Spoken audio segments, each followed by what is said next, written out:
Dugaan saya, PDIP dan gengnya itu sudah pegang 2 kartu. Kalau PDIP and the gang sudah pegang 2 kartu, sebenarnya di sebelah sana tinggal 1. Karena nggak mungkin sisanya itu dibagi 2. Assalamualaikum warahmatullahi wabarakatuh. Waalaikumsalam. Alhamdulillah, sore ini di Cafe Tua Kawa, Mataram, NTB, kita berkesempatan untuk berbincang-bincang dengan Bapak Fahri Hamzah, Wakil Ketua Umum Partai Gelora Indonesia, Wakil Ketua DPR RI periode 2014-2019. Apa kabar nih Pak Fahri? Alhamdulillah. Sehat? Sehat, alhamdulillah. Datang nonton MotoGP atau? Datang urusan keluarga. Ya, karena orang harus tahu bahwa saya dari NTB itu. Karena saya kasih tahu orang saya lagi di sini, dia bilang, wah enak ya nonton MotoGP. Saya bilang, ini saya pulang kampung. Saya malah jadi korban, saya bilang, karena harga tiket jadi naik. Nah, saya baca berita hasil survei. Mungkin Pak Fahri juga sudah baca ya.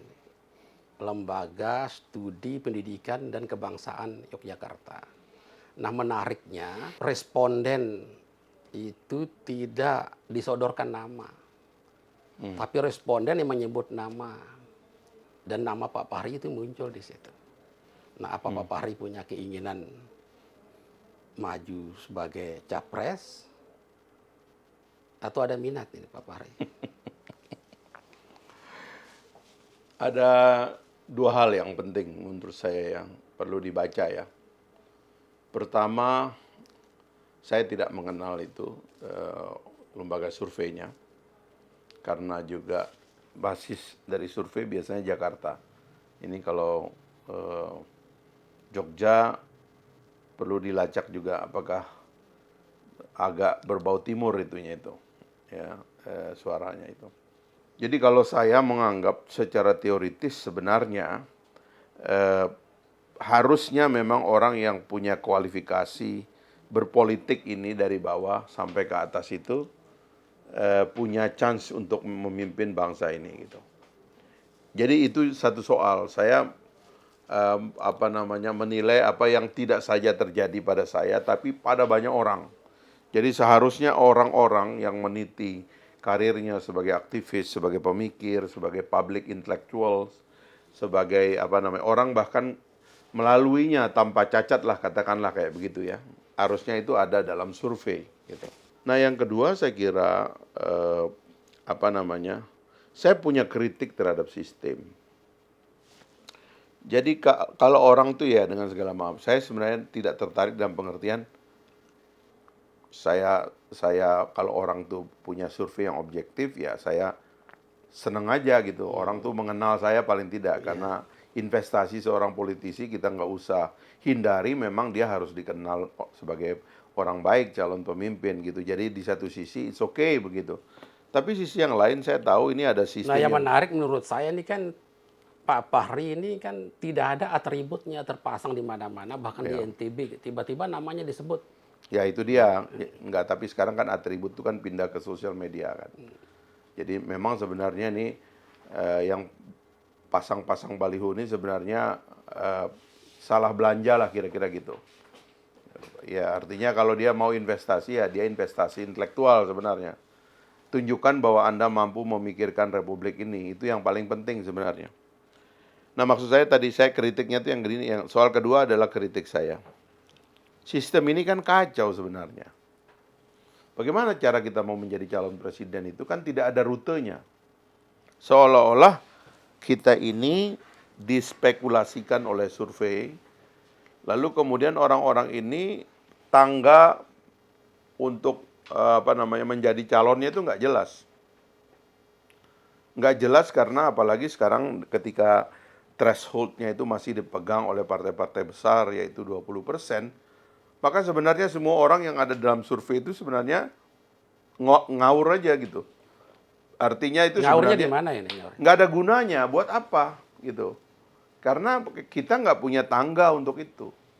Kita sebagai politisi, ya kan, hanya karena mungkin nggak punya uang, iklannya kurang, ya kan, eh, tidak ada hubungan kita dengan partai politik. Partai politik tidak menyelenggarakan konvensi, kita tidak menyelenggarakan debat yang panjang.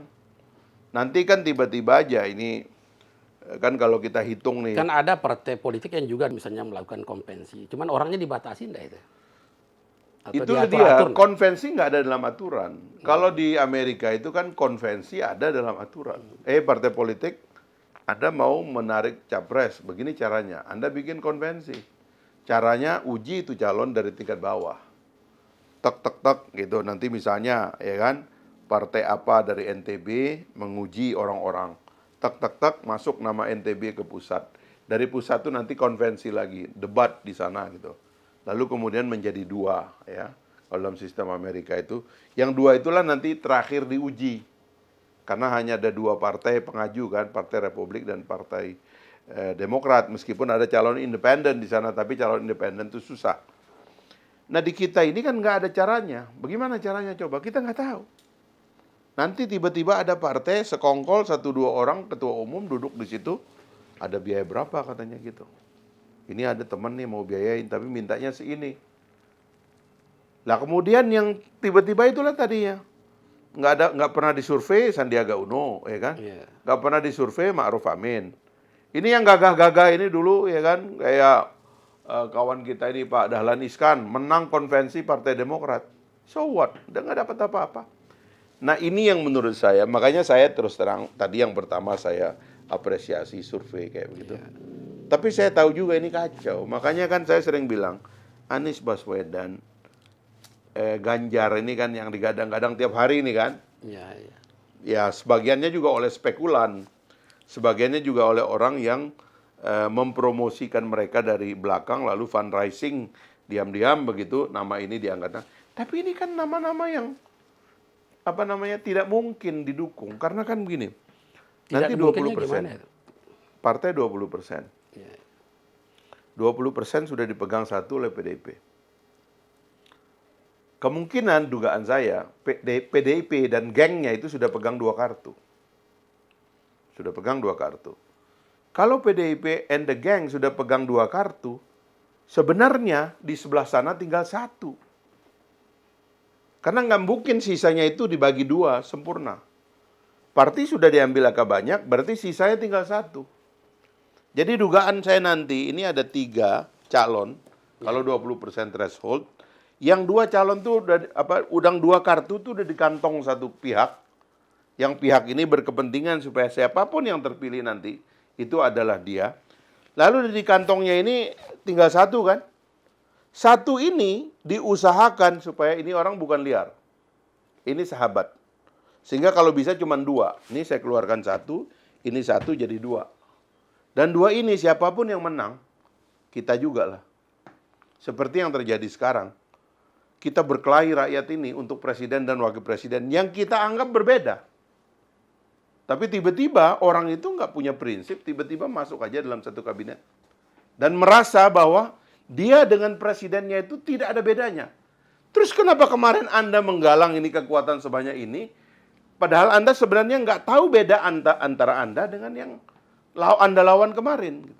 Ini semua anomali yang diciptakan dari ketiadaan sistem. Kalau ambang batas pencalonan presiden wakil presiden ini Pak Fahri setuju enggak ini? Ya itu yang tidak ada, karena kalau saya baca konstitusi itu, sebenarnya kan konstitusi itu ideologinya gini. Konstitusi mengatakan calon tidak boleh langsung 2. Sebenarnya kalau kita baca konstitusi itu, ingin letter luck-nya itu ngomong begitu. Calon itu, istilahnya gini, calon itu nggak boleh hanya 2. Calon itu harus lebih dari 2. Kenapa demikian? Karena tahap 1 itu biarkan semua orang dari seluruh Indonesia ini menjadi calon. Itulah sebabnya sebaiknya semua partai politik punya calon. Karena kan partai politik ini pada dasarnya kan itu diwakili oleh 3 hal gitu. Pertama, ideologinya. Apa sih beda antara partai yang satu dengan partai yang lain? Pasti ada beda ide dong. Nggak mungkin dong kita milih partai sebenarnya nggak ada bedanya. Ini kan kita harus perdalam itu sebenarnya gitu loh. Dan perdebatan itulah yang harusnya semakin tajam. Makanya saya mengatakan dulu itu, kalau semakin tajam perdebatan di Republik ini, partai itu sebenarnya tinggal dua. Saya mengidentifikasi bangsa Indonesia bisa disederhanakan dari 3 partai di zaman Orde Baru dulu, bisa dijadikan 2. Apakah 2 kelompok itu? Pertama itu adalah kelompok konservatif, yang kedua adalah kelompok liberal sekuler. Tapi ada problem, orang Indonesia ini tidak berani menjadi liberal, tidak berani juga menjadi sekuler. Jadi sekularisme di Indonesia ini sebenarnya lebih banyak merupakan clandestine. Karena itu dianggap against Pancasila, ketuhanan yang Maha Esa terutama gitu loh. Tetapi kalau kita mau buka gitu ya, realitasnya ya memang kalau kita lihat orang itu kan kira-kira ini konservatif nih, ya kan sedikit-sedikit ngomong budaya, sedikit-sedikit ngomong agama. Ini yang kira-kira liberal, sekuler. Ini orang nggak peduli, yang penting ekonomi tumbuh, ya kan, yang penting makan, yang penting apa. Ini kan kira-kira sebelah sini gitu. Nah makanya dulu saya kan menggalang apa yang namanya koalisi Merah Putih dan koalisi Indonesia Hebat itu. Karena bayangan saya, partai politik juga nanti di parlemen, ketika dia masuk parlemen itu jangan bawa nama partai politik, tapi bawa nama ideologimu gitu loh. Dan saya mengatakan saya termasuk kelompok konservatif. Ayolah kelompok liberal itu berdebat dengan saya yang konservatif ini gitu loh. Karena nggak ada tuduhan negatif kepada kedua-duanya. Anda bangga dong jadi liberal, saya bangga jadi konservatif, ayo kita berdebat. Kira-kira begitu. Nah, rupanya itu tidak terjadi, karena itu kemudian partai begitu banyak, dan begitu masuk ke DPR pun juga banyak. Padahal harusnya tadi itu yang pertama, antara partai itu harus ada bedanya. Kalau mereka tidak menyebut diri satu-satu, paling tidak kelompok partai itu ada bedanya. Ini kelompok konservatif, dulu saya bilangnya itu koalisi Merah Putih, ini kelompok liberal sekuler, namanya Indonesia Hebat, gitu loh. Dulu saya membayangkan yang sebelah sini ini dipimpin oleh Gerindra gitu kan ya. Sebelah sini itu dipimpin oleh PDIP gitu. Karena Prabowo itu kan sebenarnya kan konservatif orangnya kan. Cara berpakaiannya aja konservatif sebenarnya gitu. Cara ngelola partainya konservatif. Di partai soal kan, ambang batas nah, 20% jadi ini. itu saya mau bahas yang kedua itu. Yang kedua ini kan partai mesti dibedakan oleh strukturnya. Heavy mana dia, ya kan? Massa atau ideologi. Nah, itu juga nanti akan nampak. Yang berbasis ideologi biasanya bertahan lama, yang berbasis massa biasanya naik turun, fluktuatif. Tapi pada dasarnya dia harus dibedakan oleh kelompok mana ini yang menguasai ini jaringan ini. Ada yang dikuasai oleh buruh, ada yang dikuasai oleh white collar, blue collar dan sebagainya. Nah, yang terakhir itu pemimpinnya. Nah, disinilah kita bicara capres. Harusnya setiap partai politik atau kelompok partai politik itu ada pikiran besar, yaitu orang besar yang mewakilinya. Makanya saya bayangkan waktu itu kalau mau diorganisir, kelompok konservatif bikin kalian konvensi. Bikin aja konvensi dengan cara kalian, partai-partai ngumpul dari sekarang, ya kan? Kalau mau misalnya dikumpulkan di situ siapa yang mau menggolongkan diri konservatif aja. Ya kan? Berdasarkan genealogi dari kelompok intelektual yang membesarkan partai itu. Nanti dia debat. Lahirlah satu calon dari kelompok konservatif dan lahir satu calon dari kelompok liberal. Berdebat ini nanti di ujung. Perdebatannya kita bikin panjang, keliling kampus mereka. Seluruh Indonesia. Nah, inilah yang menyebabkan sebenarnya ada kemungkinan tidak 2 calon itu. Karena kalau partai itu nggak mau menyatu, seperti yang kita bayangkan tadi, ya mereka akan buat masing-masing. Nggak apa-apa. Sekarang kalau ada 10 partai misalnya, kalau mereka mau mengajukan 10 pasang calon, silakan. Nanti ada orang NTB yang dapat, nanti ada orang Aceh yang dapat, ada orang Papua yang dapat. Beradu pada putaran pertama, baru pada putaran kedua tinggal 2 orang.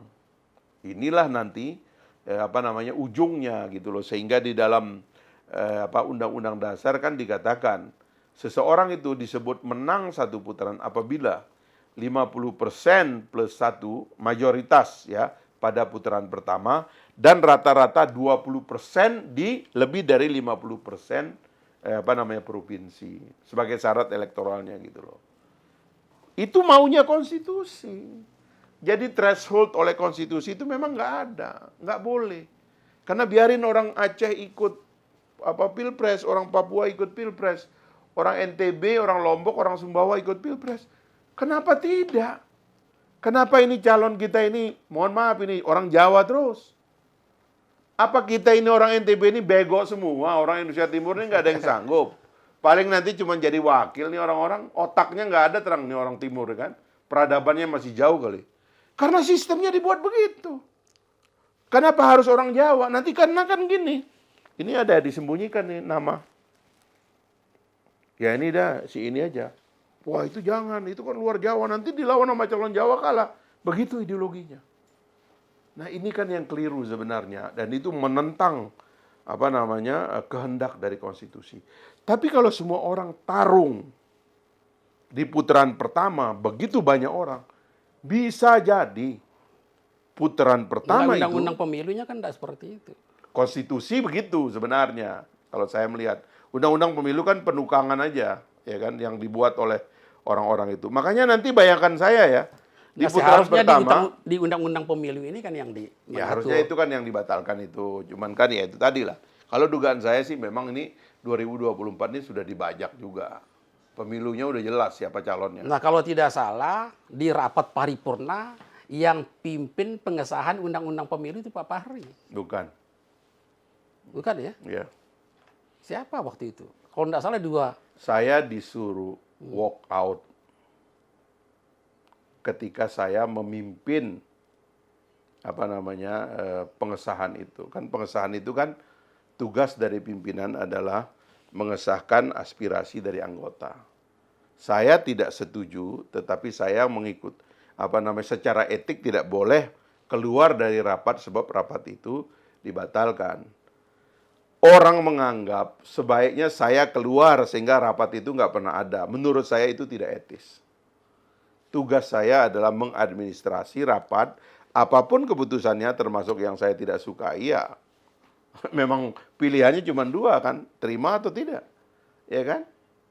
Karena kalau bukan saya yang mimpin misalnya ya, akan dipimpin oleh orang lain, tapi kan tidak etis itu. Hanya karena saya nggak setuju dengan keputusannya, lalu saya boikot rapatnya kan nggak boleh, padahal saya lagi bertugas gitu. Kalau misalnya Pak Fahri keluar saja, enggak mau pimpin rapat, ya, maka dia batal gitu kan? Enggak, akan dipimpin oleh orang lain. Nah, katanya tatipnya enggak akan dipimpin oleh orang lain. Minimal 2 pimpinan. Iya, nanti kan akan ada rapat lagi yang dipimpin oleh orang lain. Nah, suasana kebatinan... saya nggak mau meninggalkan rapat, hanya karena saya nggak setuju dengan kesimpulannya. Nggak etis lah kalau kayak begitu. Nah, akhirnya sekarang banyak juga yang gugat ke MK. Iya, nah itu dia. Jadi masalahnya adalah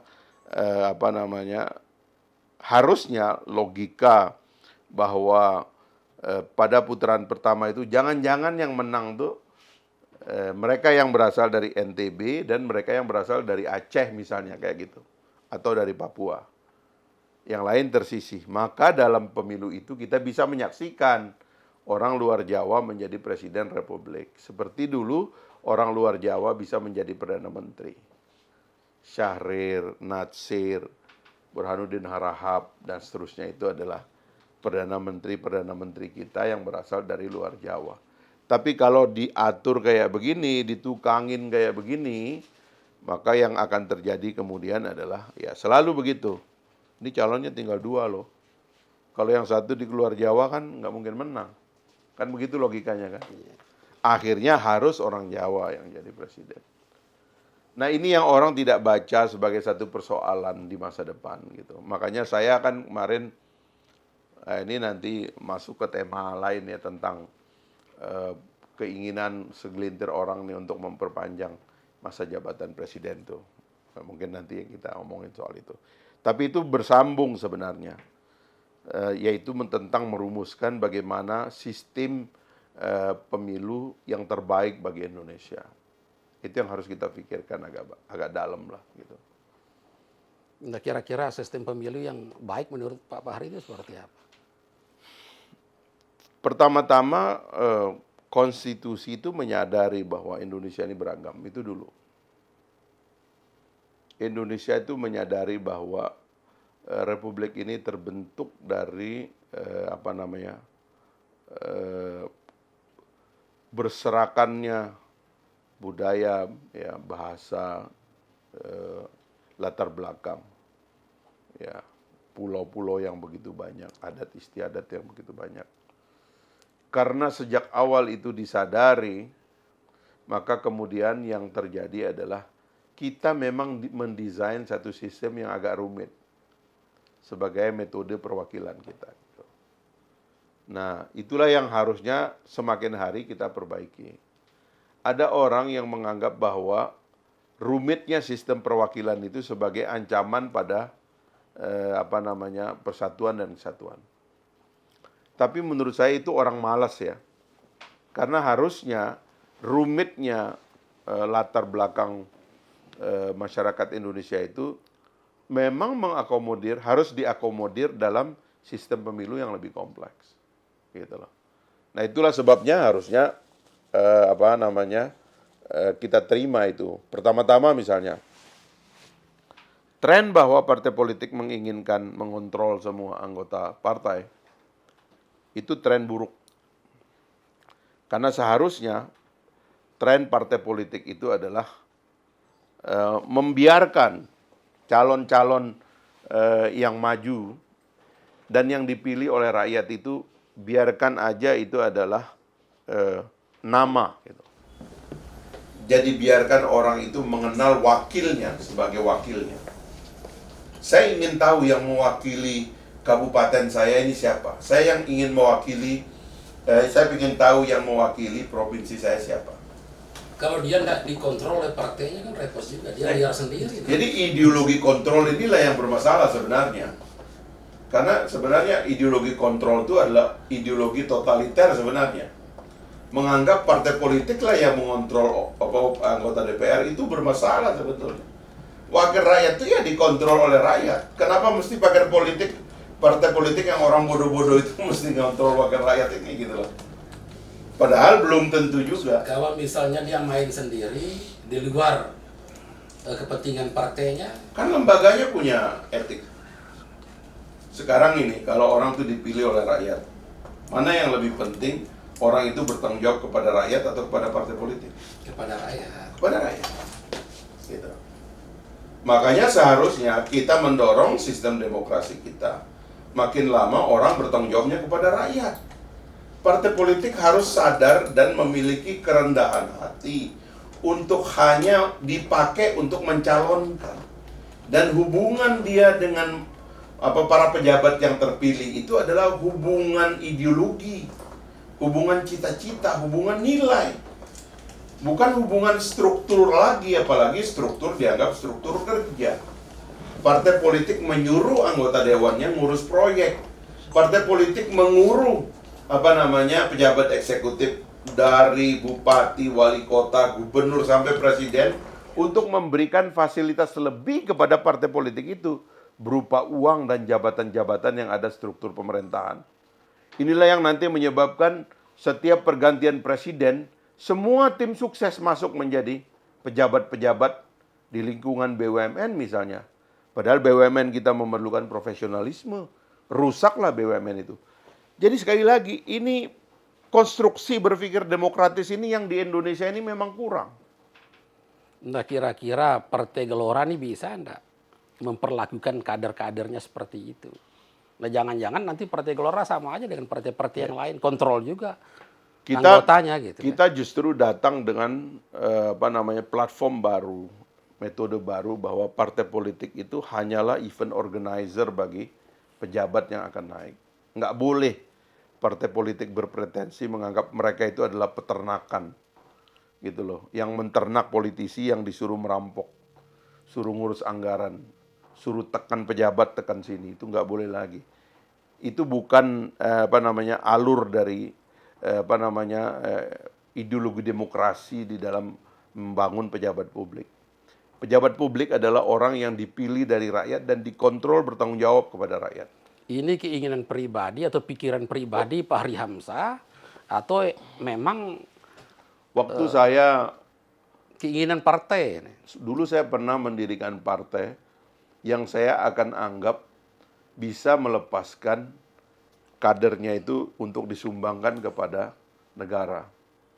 Karena sering pimpinan-pimpinan memakai kata-kata, kami sumbangkan orang yang terbaik pada negara. Ternyata tidak. Itu kontrolnya justru makin ketat itu. Disuruh kerjanya. Itu saya tentang itu, cara berpikir seperti itu. Jadi kita ini sebenarnya, partai politik harus sadar, fungsi partai politik itu adalah lembaga intelektual yang mempengaruhi orang-orang baik ya dalam tubuh bangsa itu untuk menjadi pejabat publik. Dan nanti ketika orang itu menjabat publik adalah dia secara etik pasti bertanggung jawab kepada rakyat yang memilih dia. Sementara tugas kita apa? Nggak bisa disalahkan dong. Kita hanya mencalonkan. Ya kan, orang itu kalau salah di ruang publik, dia akan menghadapi hukum publik. Di DPR itu hukumannya keras. Ada 3 derajat hukuman kan, ringan, sedang, dan berat. Dalam hukuman berat itu orang bisa dipecat sebagai anggota DPR. Ada sudah semuanya itu, etiknya itu sudah ada. Bahkan sekarang kan kita mau membuat court of ethic di luar court of law.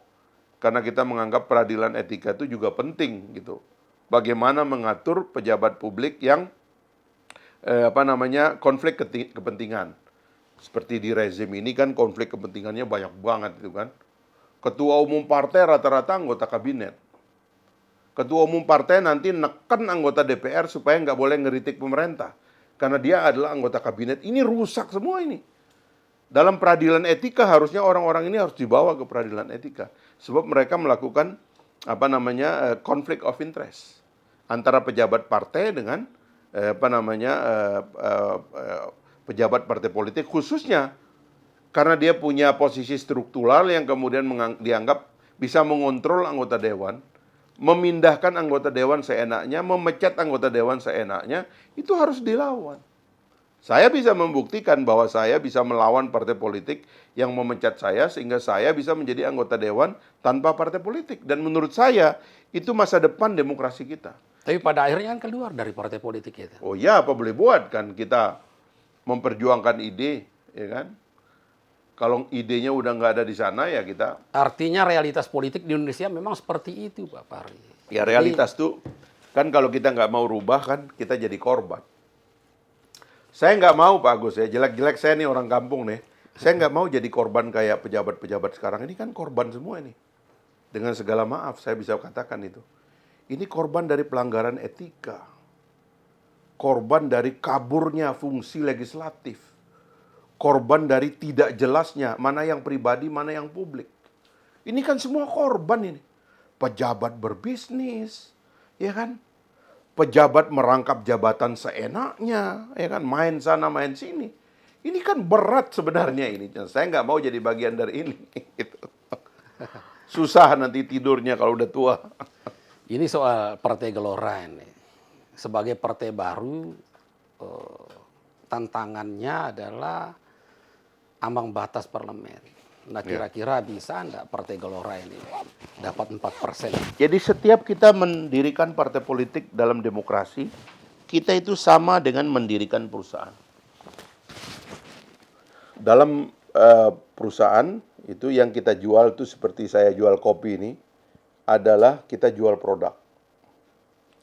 Jadi suatu hari saya tahu di hutan Sumbawa itu ada banyak hutan kopi. Karena waktu saya kecil dulu, para petani kopi itu turun memikul kopinya dari hutan. Lalu dibeli oleh ibu saya, dan kemudian disangrai, dan lalu kemudian ditumbuk, dan saya menjual. Setelah kami bungkus, saya menjual keliling desa.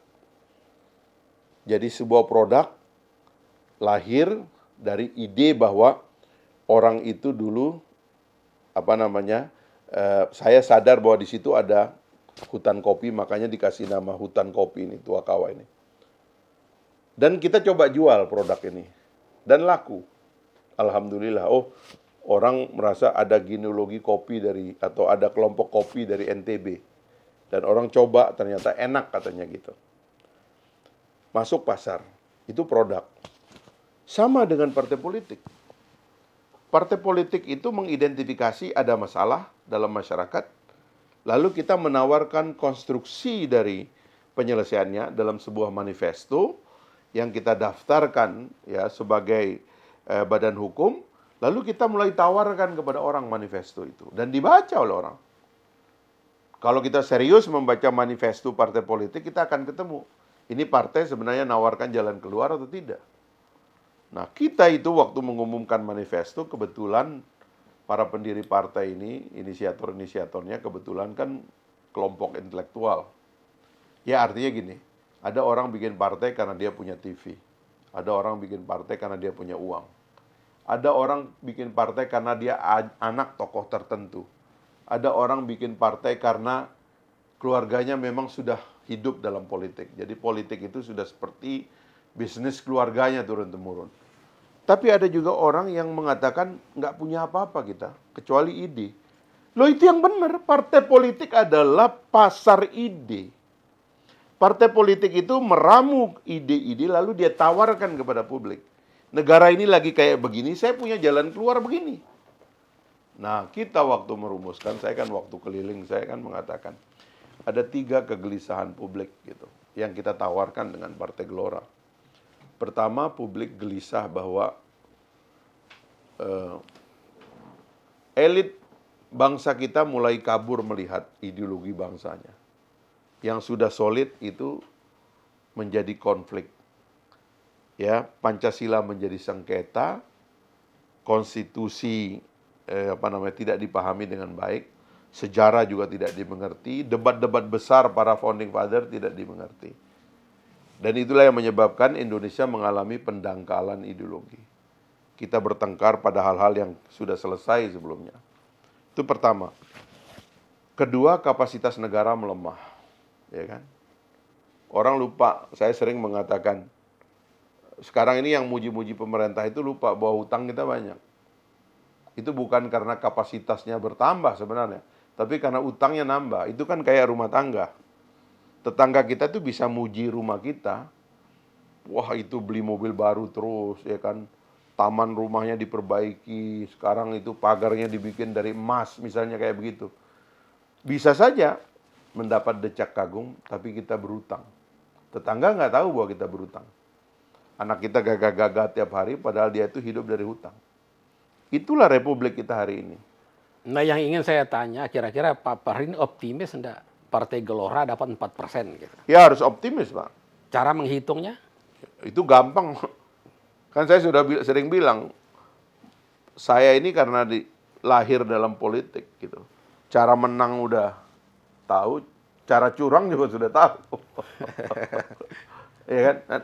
Tadi saya mau omongin selanjutnya yang ketiga itu tadi. Karena 3 identifikasi terhadap problem nasional. Satu ada problem tentang ideologi, ya kan? Yang kedua ada problem kapasitas negara. Yang ketiga itu ada problem kepemimpinan secara masif. Kita mungkin nggak melihatnya sebagai sebuah tragedi ya. Kalau saya sih saya lihat sebagai tragedi gitu. Bagaimana para politisi kita itu sebenarnya secara umum menjelma menjadi pedagang. Dan bagaimana partai politik itu menjelma menjadi peternak politisi. Gitu. Karena nggak ada lagi diskusi kan dalam partai-partai sekarang ini. Karena nggak berani sama bosnya. Karena bosnya itu dalam undang-undangnya bahkan diatur itu dia segala-galanya. Dia mengatur hidup orang. Ini ada barusan partai ini yang ketua umumnya itu nyalahin mak-mak gitu kan. Kok bisa ya katanya, gorengan aja katanya kan. Mana ada satu anggotanya yang berani ngeritik dia besok dipecat gitu. Nah kalau Gelora enggak seperti itu. Ini sudah merusak ini. Enggak, kita kan karena seumur. Pikirannya juga terbuka. Ini kan generasi baru sebenarnya. Yang tumbuh dengan pikiran. Tidak tumbuh dengan kultur feodal. Godaan di politik itu kan luar biasa itu Pak Fahri. Iyalah. Nah sebelum berkuasa bisa saja kita bicara secara teoritis seperti itu. Tapi ketika nanti kekuasaan partai ini sudah luar biasa, jangan-jangan sama saja dengan partai yang lain. Makanya kita harus menjaga sistem demokrasi kita. Biar partainya itu sekuat apapun, kalau ada sistem demokrasi, dia nggak bisa semena-mena. Dia nggak bisa sewenang-wenang. Itu yang harusnya nanti reformasi kelembagaan harus dilakukan. Kebetulan saya sudah menulis buku banyak sih soal-soal itu. Misalnya reformasi kelembagaan parlemen gitu. Menurut saya tragedi sekarang itu karena semua anggota parlemen kita itu didikte oleh ketua umumnya. Jadi tidak ada lagi yang namanya wakil rakyat sebenarnya. Ini wakil partai semua. Nah itu harus kita perbaiki. Kita ke depan nggak boleh membiarkan anggota DPR kita itu seperti hewan-hewan dalam peternakan politik. Nggak boleh begitu. Dia wakil rakyat. Dia harus bersuara keras. Partai yang ketua umumnya tidak pro kepada ibu-ibu yang beli gorengan, dari daerah manapun, dari dapil manapun, pasti berhenti ngomong tentang mempersoalkan minyak goreng. Partai yang ketua umumnya itu ideologinya, misalnya membela militerisme misalnya, pasti dia nggak berani membela supremasi sipil gitu. Dan lain-lain lah. Ini banyak sekali sebenarnya. Karena tirani kekuasaan partai politik menurut saya harus dihentikan. Gitu. Partai politik kita itu harus kembali dinormalisasi sebagai lembaga agregasi pikiran dan agregasi aspirasi masyarakat. Tren yang sudah tumbuh bahwa pemimpin partai politik adalah pemilik dari partai politik, godfather dari partai politik, itu harus dihentikan. Karena inilah yang merusak demokrasi kita. Begitu Anda punya partai yang tidak komit dengan demokratisasi. Cara menghentikan seperti apa itu? Perubahan sistem tentunya. Makanya kan di antara PR kita terbesar nanti itu kan adalah memperbaiki undang-undang partai politik. Partai politik kemarin kan hampir digugat tuh ya sama Prof. Yusril itu yang saya dukung sebenarnya. Cuman karena ada konflik dari satu partai politik itu dianggap membela kepentingan partai politik itu. Padahal ini sebenarnya yang mau kita lakukan di situ adalah mencoba memitigasi elemen-elemen non-demokratis dalam partai politik. Partai politik dikontrol oleh keluarga. Ada partai politik dikontrol oleh kroni. Ada partai politik dikontrol oleh segelintir orang, ada. Partai politik itu kalau dia mau melawan pejabat publik, ini sudah misleading juga di dalam rakyat kita. Seolah-olah kalau partai politik memecat pejabat publik, kita bersyukur, padahal nggak boleh begitu. Partai politik tidak boleh menggunakan powernya untuk melakukan subversi terhadap jabatan publik. Itu nggak boleh. Karena kalau dibolehkan pada legislatif, kenapa Anda nggak bolehkan kepada eksekutif? Wali kota Mataram ini orang Golkar, ya kan? Kenapa nggak partai politik boleh memecat dia sebagai wali kota? Kenapa tidak boleh dilakukan? Kenapa pada legislatif boleh? Apa salahnya suara rakyat yang di legislatif versus suara rakyat yang di eksekutif? Kenapa PDIP tidak bisa memecat Jokowi sebagai presiden? Kenapa? Apa masalahnya? Terus kenapa anggota dewan boleh dipecat oleh partainya? Itu tidak fair dong. Di sini suara rakyat, di sana juga suara rakyat. Nah ini yang begini-gini nih, misleadingnya banyak di negara kita ini. Karena dangkal berpikirnya. Itu yang saya bilang, kalau kita bicara pilpres lagi, coba kita debat sistem kepada dengan capres itu. Saya kira nggak banyak yang bisa masuk gelanggang itu. Karena ada banyak nih kan karena sudah punya tabungan, sudah punya uang, ada boher yang mendukung, gitu aja kan. Nanti begitu menjabat, pikiran-pikiran dasar dari republik dia nggak paham. Nah ini yang kacau sekarang. Negara tidak boleh dipimpin oleh uang. Negara harus dipimpin oleh pikiran. Karena begitulah negara lahir. Republik tidak lahir karena uang, republik lahir karena pikiran. Nah, itu kira-kira yang sebenarnya kita perlu gugat ke depan itu. Kalau wacana tunda pemilu dan 3 periode Pak Fahri membacanya seperti apa ini? Ya itulah sama lah, ya kan. Kepepet istilahnya orang. Jadi saya pernah dulu memprediksi kejadian ini akan muncul. Lalu kemudian saya ingatkan pemerintah, kalau kalian punya keinginan seperti ini, jangan dilakukan nanti, tapi lakukan dari awal. Saya sudah sampaikan itu kepada mereka-mereka ini yang punya minat. Kebetulan saya sendiri menganggap waktu Ibu Mega berpidato tentang lahirnya kembali sistem mandataris gitu ya. Saya menganggap bahwa Indonesia boleh pakai sistem mandataris. Pertama karena itu ada, yang kedua karena itu demokratis. Asalkan beberapa aturannya diubah. Misalnya itu kan mandataris itu sebenarnya bisa dibikin mirip kayak Electoral College di Amerika Serikat. Jadi basis dari pemilihan anggota legislatif itu harusnya, terutama DPR itu harusnya kabupaten. Supaya pemilih dan pemberi mandatnya itu lebih real gitu. Kita punya 514 kabupaten kota. Katakanlah kita punya 514 anggota DPR. Sekarang kan 575. Artinya sebenarnya kita bisa menambah jumlah kota dan kabupaten atau beberapa kota dan kabupaten, anggota legislatifnya dibikin 2. Yang lain rata-rata 1. Sistemnya distrik sehingga jarak emosional transaksi antara rakyat dengan wakilnya itu lebih dekat dia. Sehingga basis dari representasinya kuat. Kan saya dulu waktu membela NTB misalnya, sekarang alhamdulillah sudah jadi 2 dapil. Itu saya bela habis-habisan dulu. Sebelum kita membela terbentuknya Provinsi Pulau Sumbawa pun saya sudah membela dengan mengatakan bahwa harusnya NTB 2 dapil. Bahkan saya mengusulkan harusnya 1 kabupaten itu 1 dapil. Supaya wakil rakyatnya itu real gitu.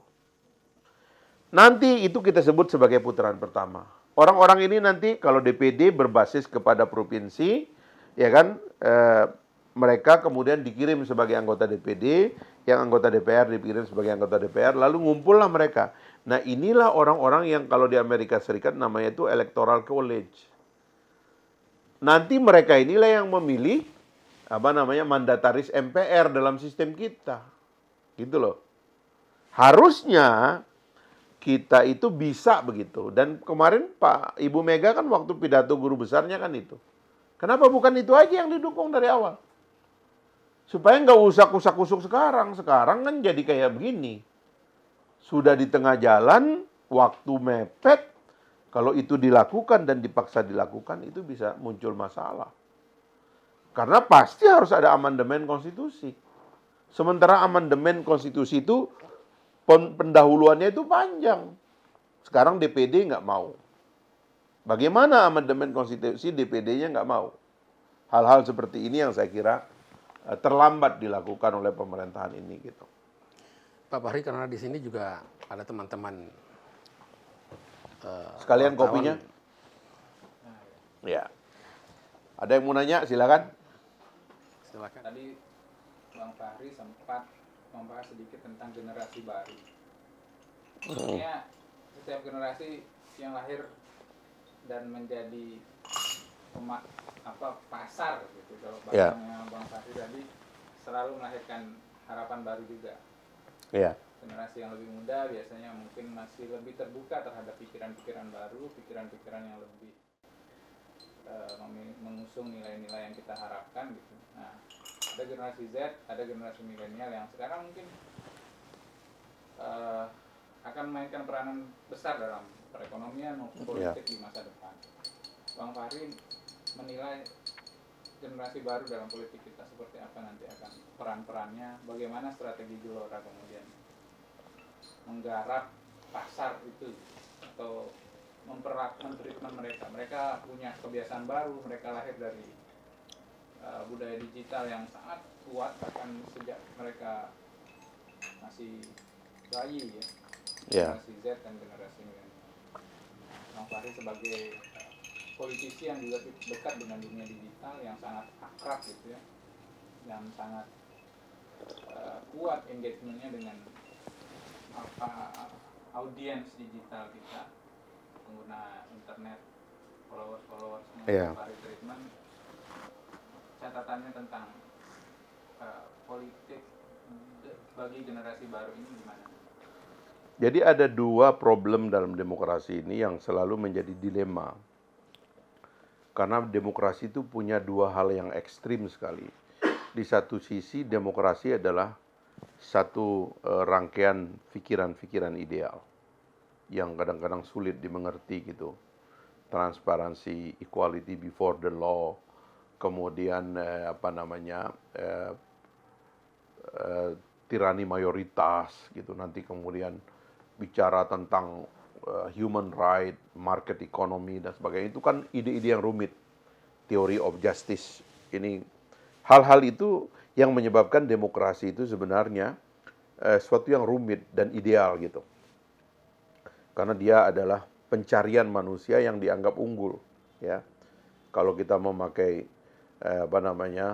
teorinya Fukuyama itu kan the end of the history and the last man, ya. Seolah-olah sejarah umat manusia berakhir dengan menangnya demokrasi di mana-mana, ya. Meskipun kalau Putin dengan Xi Jinping ini bersekongkol melawan Amerika dan Eropa, bisa lain peradaban kita. Tapi so far demokrasi itu dianggap terlalu ideal dan terlalu berat. Nah, kadang-kadang ini di milenial itu pencernaannya kurang kuat. Meskipun rasanya kuat, feelingnya kuat tentang ini gitu. Orang tuh nggak mau dikekang, orang tuh pengen bebas, ya kan? Itu kadang-kadang ada di generasi milenial kita. Tapi ini ada problem dari demokrasi, bahwa demokrasi itu simple. Terutama pada sisi pemilunya itu. Simple karena ketika masuk TPS dan nyoblos. Itu mekanisme antara paku dan kertas saja itu. Sangat simple gitu. Atau tombol kalau di negara yang lebih maju mungkin. Nah itulah yang menyebabkannya mengkombinasi dua ini di kalangan milenial itu yang agak problematik. Sebab kadang-kadang salah tangkap mereka. Jadi misalnya saya diundang oleh tim sukses seorang menteri yang ingin jadi calon presiden. Diundang di kafe oleh kalangan milenial nih. Saya sih nggak terlalu ngeh dari awal, tapi begitu saya masuk, foto orang-orang tuh banyak betul di situ kan. Wah ini masa depan ya kan, pro milenial dan sebagainya. Saya tanya milenial tuh, kenapa kamu kok dukung betul itu orang? Wah gini Pak, dia itu pro dengan milenial Pak. Dia nyuruh Bapak ngasih kita kesempatan magang Pak di kantor-kantor yang beliau pimpin. Saya bilang, ini kan gila ini. Pejabat itu menggunakan jabatannya untuk memagangkan milenial itu. Lalu milenial itu mengatakan ini orang layak jadi capres karena dia bisa magang di situ. Nah, jadi ini yang perlu kita pikirkan bersama-sama ya. Satu sisi demokrasi itu adalah tentang nilai-nilai yang rumit dan ideal. Sisi yang lain, demokrasi itu tentang sesuatu yang simple, pencoblosan gitu. Kalau kita lihat milenial kita larinya kemana? Yang kita khawatir kalau dia lari ke sini, maka yang ada di pikirannya itu siapa yang kira-kira akan menang, siapa yang kira-kira bisa dicoblos dengan enak, siapa yang kelihatan asik, siapa yang kira-kira membuat mereka itu merasa terbantu, instan dan sebagainya. Sementara yang di sininya dia nggak pikir, orang itu ngerti Pancasila nggak, ngerti sejarah Republik nggak, ngerti nggak dia beda antara Republik sebelum 17 Agustus dan setelah 17 Agustus. Apa itu konstituante, ya kan? Perdebatan di BUP PKI itu, ya. Badan Usaha Persiapan Kemerdekaan Indonesia itu dia ngerti nggak itu? Pilihan-pilihan ideologis kita itu apa saja gitu. Apa sih jiwa dari bangsa kita?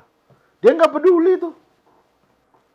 Yang penting orang itu kelihatannya asik, ya kan, main TikTok paling banyak, ya kan, ya kan. Padahal dia pejabat, ya kan.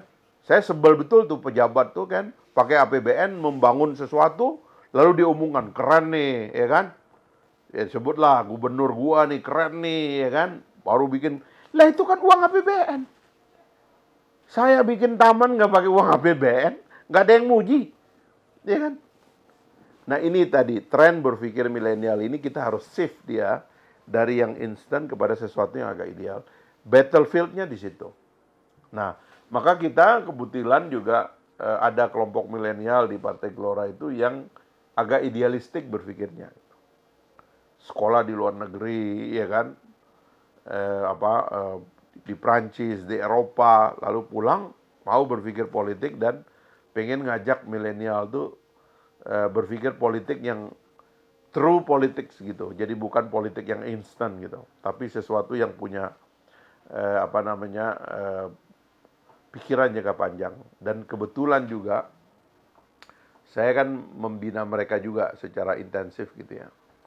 Saya ajak mereka untuk berpikir agak ya histeria begitu, agak revolusioner gitu. Karena pada akhirnya nanti itu jeleknya ya, demokrasi itu ya adu banyak, bukan adu ideal. Nah ini adu banyak inilah problem kita gitu. Akhirnya saya bilang, ya kan saya tadi juga bilang kan, cara menang kita tahu, cara curang kita udah tahu.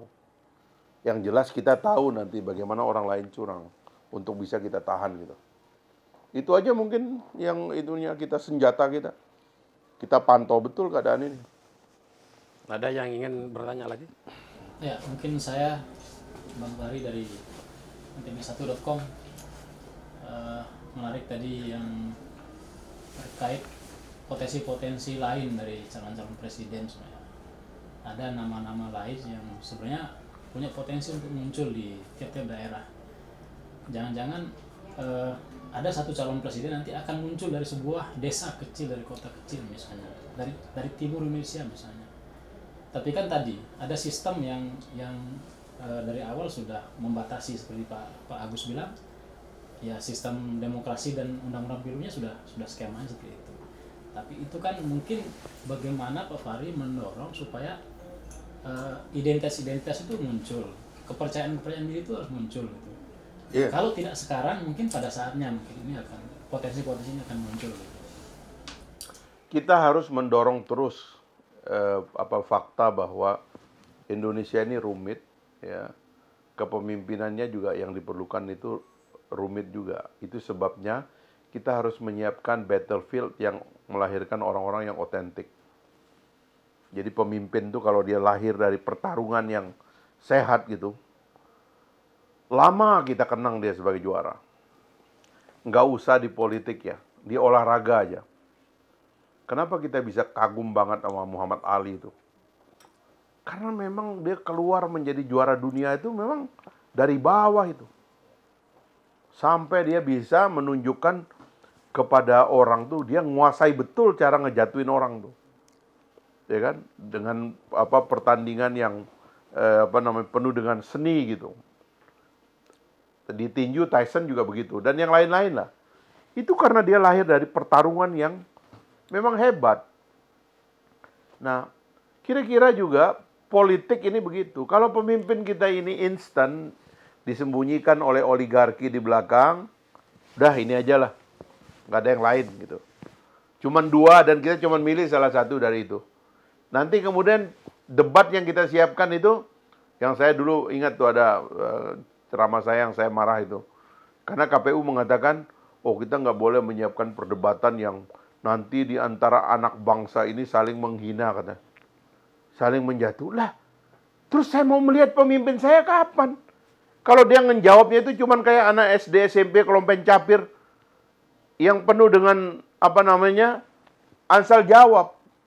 Saya mau orang tuh saling tikam dengan pikirannya di situ. Anda salah, data Anda salah, teori Anda nggak benar. Anda baca sejarah Republik dari mana? Kan begitu harusnya. Karena itu tadi datang dari belakang, ya kan, disodorkan, dan kita cuma menghadiri upacara omong kosong ini aja gitu. Orang-orang itu nanti dihadirkan, ya gantian, pakai undian, ya kan? Untung nggak multiple choice itu. Pilih A atau B, kenapa nggak gitu aja? Benar atau salah? Kan jadi kacau ini sistem kita kalau kayak begitu. Terima kasih Pak Fahri Ya. atas waktu dan kesempatannya berbincang-bincang sore ini. Lebih kurangnya mohon maaf. Wassalamualaikum warahmatullahi wabarakatuh. Waalaikumsalam.